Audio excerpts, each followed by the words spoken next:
কালকে সৌদি থেকে এসেছি, কিন্তু সময়ের অভাবে ভয়েস দিতে পারছিলাম না।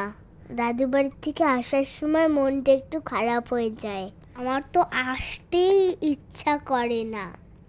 দেখো ঈশ্বরদী স্টেশনটা কত বড়। স্টেশনে এসে ট্রেনের জন্য ওয়েট করছিলাম।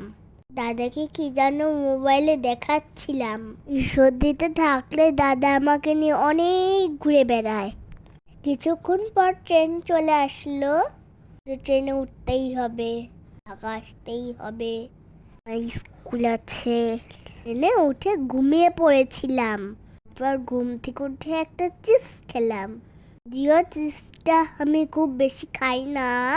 তারপর জানালা দিয়ে তাকিয়ে তাকিয়ে এর দৃশ্য দেখছিলাম। আবহাওয়াটা অনেক সুন্দর ছিল। মানে একটা মেঘলা মেঘলা আকাশ। এই মনে হচ্ছিল বৃষ্টি হবে।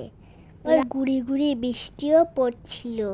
কিছুক্ষণ পর ঢাকা চলে আসলাম। ভালো থেকো সবাই, টাটা, বাই বাই।